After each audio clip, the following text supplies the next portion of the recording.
Bueno, después de estas conferencias que hemos tenido con estos profesores internacionales y con este profesor de profesores, doctor Alvarado, se tenía que colocar un conferencista de esta talla y tenemos el placer de presentar al doctor Fernando Sierra.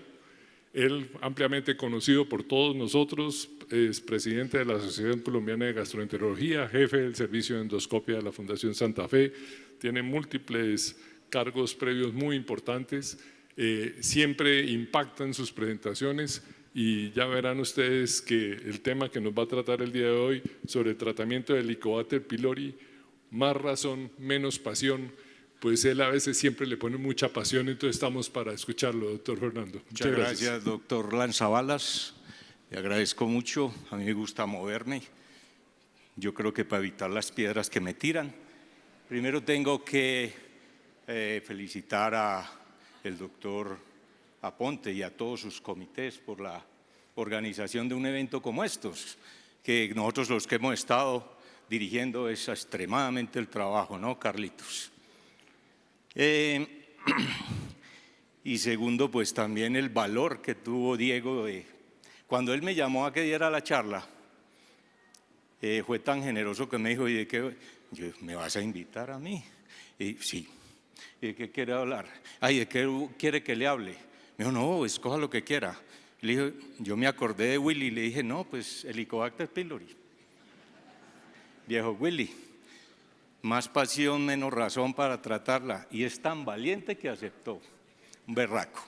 Felicitaciones. Esta charla, como las películas de terror, tienen advertencia. Yo quería advertirles que la siguiente conferencia contiene material divergente que puede ocasionar trastornos del stato culias y adiestramiento intelectual para los médicos menores de 10 años. Les recomiendo que estén en compañía de un docente con la mente abierta que les permita tolerar tanta opinión, porque hay veces uno termina venerando las cadenas que lo ligan. Empiezo con un caso que pasó de la vida real, paciente que consulta un domingo en la tarde porque se atracó un pedazo de carne, llega a urgencias, un señor de 73 años que la persona que le realiza la endoscopia le empuja la porción de carne, tenía un anillo de chasque, paciente completamente asintomático, Miguelito, le toman la biopsia, el señor sale, perfecto, después le lleva la biopsia a la persona que lo trata a él, le encuentran el Helicobacter pylori, le dan tratamiento y después de ese tratamiento empieza 2 o 3 semanas con una diarrea severa, violenta, rápidamente lo tienen que llevar a cuidado intensivo, doctor Jaimito, y 2 o 3 días después fallece. ¿De quién es la culpa de esta muerte? Probablemente es porque la persona que lo trató pertenece a la religión que fundó este genio de la medicina, de las personas más brillantes con que yo me he topado. Doctor Graham, creo que por encima, lejos de los premios Nobel de medicina en el Helicobacter pylori.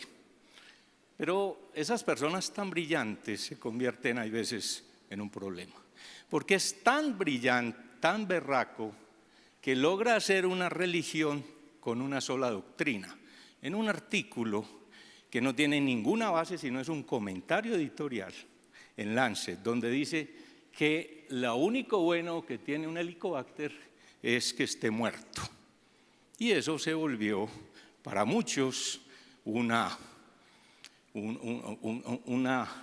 mascotas que no oyeron sino eso, porque como decía Lippmann, cuando todos piensan igual, es que ninguno está pensando. Yo tengo una mirada diferente y no es propia, y los invito, como decía el genio Albert Einstein, a tener una mente abierta porque funciona solo así. Es que cuando yo estaba en residencia con William, el estómago era estéril y de pronto aparece el Helicobacter. Bueno, la primera vez que hablé de Helicobacter en la Universidad Nacional, a mí me trataron de echar de la reunión de patología, ¿sí o no, Willy? Usted es correcto, porque estaba diciendo herejías. A finales del siglo XX aparece el Helicobacter y la única bacteria que tolera el pH ácido.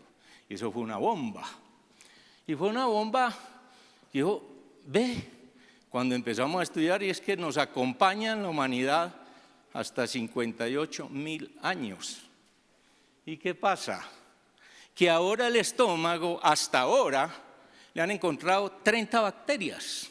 Entonces lo que faltaba era metodología para detectar bacterias. 30.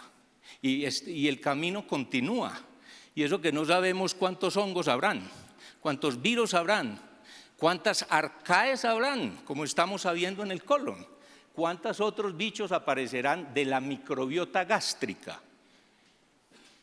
Cuando una cosa la tienen la mitad de la población mundial, 4 billones de personas, es extremadamente fácil que una asociación se confunda en una causalidad. Pero es que para determinar causalidad, nosotros desde hace tiempo seguimos los preceptos de Brandon Hill, que tiene 9 criterios, y uno es la fortaleza de la asociación, y esa fortaleza de la asociación se mide con una medida de efecto, que debe de ser, porque se obtiene la mayoría de las veces con estudios de observación analíticos de más de 5, y ningún estudio, como vamos a mostrar, tiene eso. Asociación no es causalidad. Está claramente asociado que ir a las películas de Nicolas Cage puede usted morirse ahogado en una piscina. Está claramente establecida esa asociación. ¿Por qué, Fernando? Porque tiene que haber una variable externa que explica las dos. Resulta que Nicolas Cage siempre lanza sus películas en verano porque es donde la gente tiene más tiempo para ir a vérselas. Y en verano es que la gente va a las piscinas, por eso es que se ahogan más. Y en Helicobacter puede haber pasado mucho de eso. El segundo problema para mí de la confusión, y es que creo que es lo más importante, es que confundimos infección con colonización.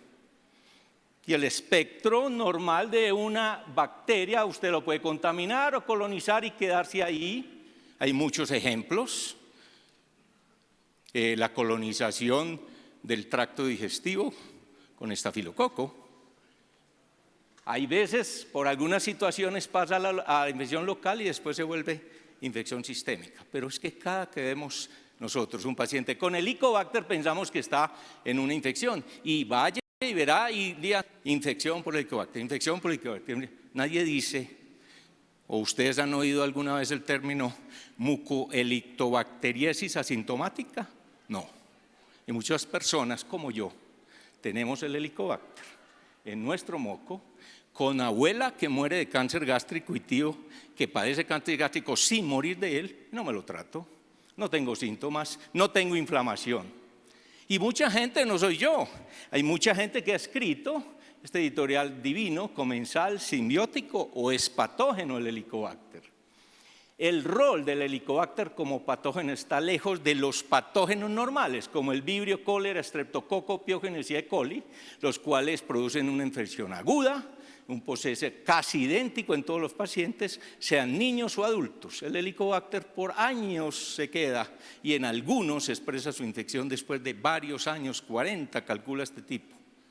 Y los factores que antes se pensaban virulentos no se han confirmado claramente que sean tan virulentos. Sin embargo, hay demasiada evidencia que puede ser considerado un comensal o un patógeno oportunista, porque la coevolución con el Homo sapiens es de siglos y siglos. Por eso hoy considero yo, como dice esta revista, por eso lo traje copiado, que es un patobiótico, un organismo que en ciertas circunstancias puede ser no lesivo y en otras sí puede ser lesivo. ¿Por qué? Porque también, como muchos han escrito, de pronto le hemos parado bolas al Helicobacter como amigo. Hay veces puede ser enemigo, pero puede ser amigo. Pongamos en este libro escrito por los alemanes, claramente se ha habido asociación, vuelvo y digo, asociación no causa, inversa con reflujo, con cáncer, con el riesgo de asma o enfermedad celíaca. Miren cómo la prevalencia del Helicobacter va cayendo y la enfermedad de reflujo va subiendo, asociación. La prevalencia inversa entre tener enfermedad inflamatoria y ser colonizado por el Helicobacter, enfermedad celíaca con 18 estudios publicados, protección del 44%. Entonces, como Blaser dice, podríamos hacer una línea y mostrar, miren todas las enfermedades donde puede ser benéfico o protector y estas donde puede ser enfermador. Y una importantísima y un argumento fundamental y lógico, plausible del Helicobacter es el riesgo de cáncer. Miren, esta diapositiva me la facilitó el profesor Martín Gómez, el jefe de gastroenterología de nuestra Universidad Nacional. Esta es la foto del doctor Gutiérrez, que fue nuestro docente, este es el doctor Pelayo Correa. Aquí dice humildemente Campylobacter pylorhizis en úlcera.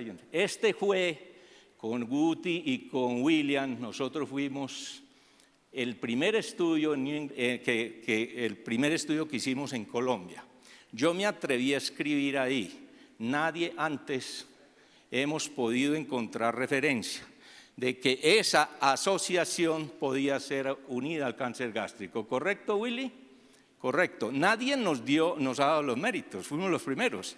De hecho, el doctor Grant, cuando vino a Colombia, me trajo hasta una camisa de los Rockets de Houston. Yo, ¿para qué me regala este? Yo de eso no sé.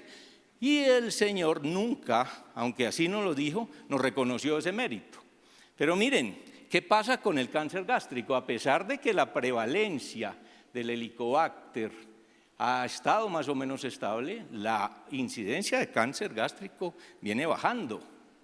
¿Y qué pasará? ¿Qué asociación habrá? Acuérdense en que en regiones de China, Costa Rica y Colombia, antes se mantenía la carne, no había refrigerador, la carne se mantenía ensalándola y el sodio es un corrosivo y se ha asociado, ¿cierto, Osquitar?, al cáncer. Y miren, las ventas de congeladores van en asocio con la disminución de la prevalencia del cáncer gástrico. Entonces, plausiblemente, según la cadena del doctor Correa, usted pasa de metaplasia a cáncer y es lógico intervenir. Y ya hay intervenciones y hay metaanálisis, uno de ellos de Colombia, y que dice, si usted erradica el Helicobacter en pacientes con metaplasia, le puede disminuir un 64% el cáncer o subírselo un 61%, la incidencia de cáncer. Y es que miren lo curioso, cuando ya estamos llegando a la parte final de la cadena, ahí no aparece el Helicobacter, aparecen otras bacterias. Y este es un estudio muy interesante, erradicaron la bacteria, generaron una disbiosis, 8% hacen una disbiosis con alto riesgo de cáncer y 92% no lo hacen. O sea, induciendo el cáncer en los que le erradicaron. Y hay publicaciones diferentes, gastritis no Helicobacter, módulo microbiano y hace respuesta también a cáncer gástrico. Y también se ha escrito cómo esta bacteria, el Lipopolisacchario gingivalis, tiene efectos sobre la mucosa del estómago, generando todos estos daños e induciendo también cáncer gástrico. Entonces, por eso hay varios hechos fácticos. 99 de cada 100 personas portadores del Helicobacter nunca desarrollan cáncer.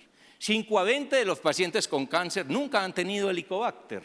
Nosotros tenemos un caso reciente de un señor que le dio porque le erradicábamos el Helicobacter hace 9 años. Y todos los años va porque él cree que se va a morir de un cáncer. Y todos los años se hace la endoscopia. Y todos los años se sale negativa.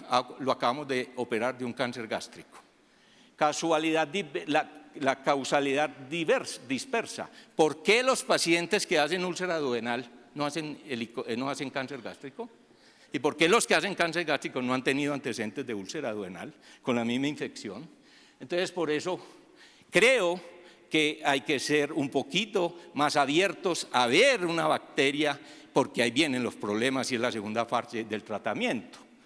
El tratamiento para mí es un laberinto en otro laberinto, laberinto en las indicaciones, laberinto en los esquemas y laberinto en las medidas de efecto, como vamos a ver. Sin duda, donde hay mayor evidencia en la úlcera duodenal, obviamente en territorio de metaplasia gástrica, que fue con un NT de 4, en la maltoma con un NT de 3, pero en la dispepsia ulcerosa es bien simpático. Este metalálisis, si usted le calcula el número necesario de tratar es 14,3. Pero miren lo simpático, si usted en dispepsia no orgánica lo trata con este esquema, el número de tratar es 14. Y si lo trata con este esquema, el número de tratar es 8. ¿No le llama la atención algo ahí raro? ¿Es la erradicación o es el tipo de antibiótico? ¿Será que en algunos pacientes hay otras bacterias que nosotros les cambiamos que les mejora la dispepsia? Entiendan bien, este es un grupo de pacientes tratados y erradicados, pero, doctor Julio, si lo erradica con esto, mira el número que se trata de tratar, pero si le llega con este esquema, le baja a 8. ¿Interesante o no? Y nuestro estudio, en los que erradicamos, el número necesario de tratar fue 14,5 y en los que no erradicamos, el número necesario de tratar fue 16,5. Los intervalos se montan, o sea, casi igual. Entonces, es bien interesante. En gastropatía por AINES hay unos a favor, hay otros en contra, y en metaplasia ya vimos lo que ocurre. Miren, las personas HP positivas viven igual a las negativas en Estados Unidos. Tratar H. pylori no reduce el riesgo de cáncer gástrico en poblaciones de alto riesgo. La incidencia de adenocarcinoma ha venido subiendo, podría ser asociado a la disminución del Helicobacter. Alto HP reduce el riesgo de esofágico de carcinoma por 79% en menores de 50 años. 5 estudios randomizados, hay una tendencia a aumentar la mortalidad de todas las causas contra placebo, y en pacientes en un estudio al menos 60 mostró un incremento incluso de la mortalidad. Y el doctor Graham dice en otro comentario que con respecto al tratamiento todo se ha hecho mal. ¿Por qué? Porque hay excesos en tratamientos innecesarios, en esquemas inefectivos, en excesos adversos, en sufrimiento humano, en ganancia de mucha gente que gana no les conviene que el Helicobacter no funcione. Miren lo triste, la evolución de los tratamientos del Helicobacter, todos los esquemas, todos estos años, y vamos es cada día más mal. Y dice Graham, por cada millón de tratamientos, el sobreuso de antibióticos igual a 15 toneladas, 0.4 kilos de claritro-metronidazol. El mal uso de antibióticos llega a la enorme resistencia que mata más gente de lo que mató el COVID. Y es que esto sí es un problema bien complejo, la resistencia antibiótica, que mata más o menos 1.300.000 personas al año y contribuye a la muerte de casi 5 millones. Y que la OMS en el Lancet publicó al Helicobacter pylori como una de las bacterias de más alto riesgo en resistencia en el mundo y como prioridad de investigación. Y esta semana, en septiembre 16, Lancet calcula más de 39 millones de muertes por antibiótico resistencia de hoy hasta el año 50. Ojo con los antibióticos. Mire, es que, como dice el doctor Blaser, cuando aparecieron los antibióticos fue una era de oro. Después de eso, pues vino las modernas plagas de la humanidad: obesidad, asma, alergias, diabetes y ciertas formas de cáncer. Y es que miren lo triste, a los 20 años la mayoría de los niños americanos han recibido 17 terapias de antibióticos.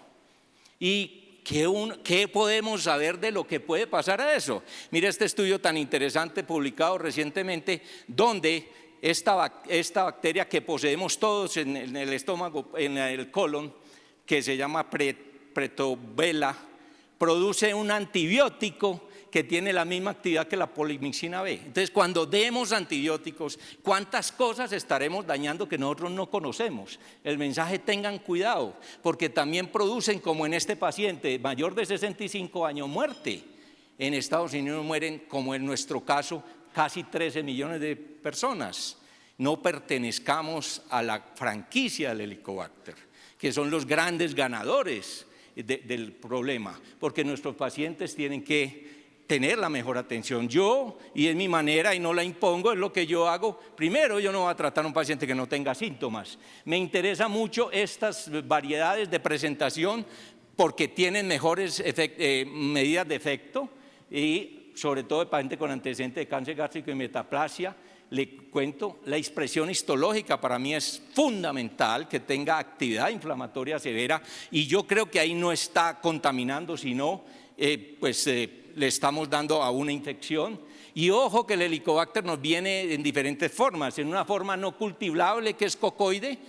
Todas las formas producen ureasa, lo interesante, pero hay una forma que no se cultiva en la cocoide, otra que se hace la pendeja y no se deja matar de nadie, ella es dormida, entonces tenemos que hacer alguna alternativa cuando decíamos tratarla para despertarla, para acabarla mejor, y otra que sí es viable. Entonces mi esquema involucra esas tres perspectivas, sabiendo que el Helicobacter tiene más actividad de crecimiento por encima de 5.5 y que ahí los antibióticos me pueden favorecer. Estas son las 4 A's del tratamiento. Aseguren una adherencia mayor del 90%. A mí me ha servido mucho la terapia secuencial. Yo no le creo a los americanos todas las publicaciones de 14 días de metronidazol, Yo no aguanto ni 2 días de metronidazol más otros 2 antibióticos y uno con una úlcera. No, se me hace muy raro. Anacidel hay que llevarla, vamos a ver lo que yo hago, apropiada formulación de antibióticos, ya para terminar.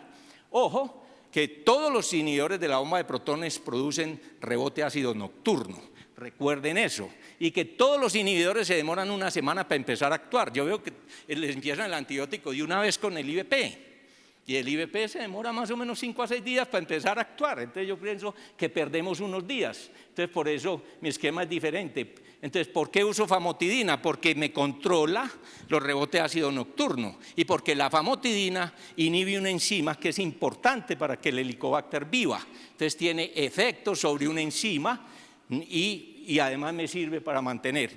Como decía el doctor que nos acompañó con la charla de los obesos, ojo con esto, el PK y la PD es tenerlo en cuenta, pero es bien compleja. Es que nosotros estamos tratando, cuando yo trato como infección, una infección en un moco, en la mucosa, no es en la sangre, y este comportamiento es diferente. Entonces, de acuerdo al tipo de antibiótico, ejemplo, la amoxicilina es tiempo dependiente, necesita mantenerse en un nivel muy alto. Y la levofloxacina no es concentración dependiente, entonces es un solo pico. Entonces hay que tener en cuenta eso, algunas otras cosas sobre la alergia, y bueno, no me voy a quedar en eso. Interesante que la mayoría de la gente que dice que tiene alergia a la penicilina no la tiene. ¿Por qué usar la vitamina C? La vitamina C se la damos porque la vitamina C es la que despierta el Helicobacter. Es el ring, despertate, y lo volvemos de dormido a activo. Entonces mi esquema incluye 2 veces IVP, todas con jugo de naranja. A la semana le empiezo la famotidina, la amoxicilina a dosis cada 6 horas. ¿Y por qué 1 gramo? Porque yo tengo que llegar a concentraciones en el moco. Pues es lo que yo creo. Yo no he medido eso, pero se me hace que es lógico. ¿Y cómo lo miro? Con el porcentaje de erradicación, que es más o menos del 96% en mi esquema.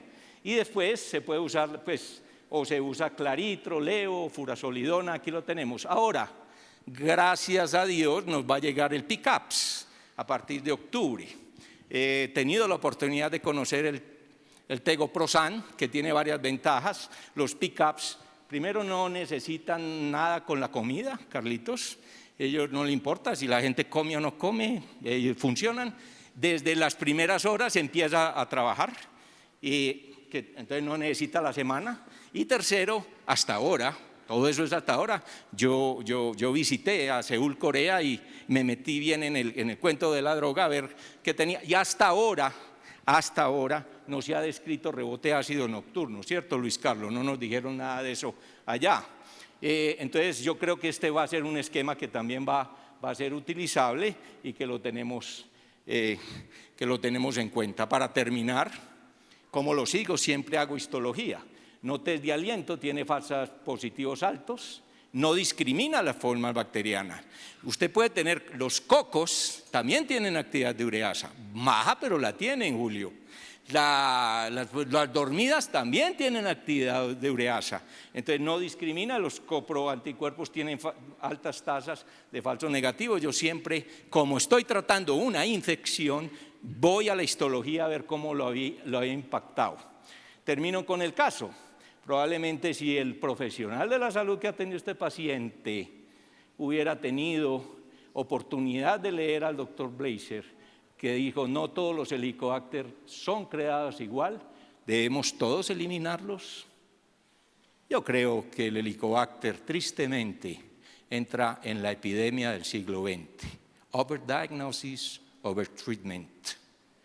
No caigamos, o yo no quiero caer en cuenta, porque yo pienso que somos víctimas de una sociedad medicalizada, donde la mercantilización de la ansiedad lleva a la hipocondría social y al incremento inmensurable del sufrimiento humano, asociado a desperdicios enormes en los recursos financieros, haciendo de la existencia una tragedia de miedo y desesperanza. Más de uno han llegado a nuestro consultorio con cosas de Google, doctor, tengo la bacteria que me va a dar cáncer. Levanten la mano el que no le haya llegado, eso es triste. Y mi profesor en Oxford, el doctor Paul Glasziou, escribió hace algunos años este editorial, donde existe una considerable ventana entre lo que nosotros obtenemos de la investigación y lo que hacemos clínicamente. Los proponentes de la medicina basada en evidencia y los proponentes de la mejoría de la calidad clínica se han enfocado en las dos cosas unidas, lo uno para hacer las cosas bien y lo otro para hacer las cosas correctas. Muchísimas gracias.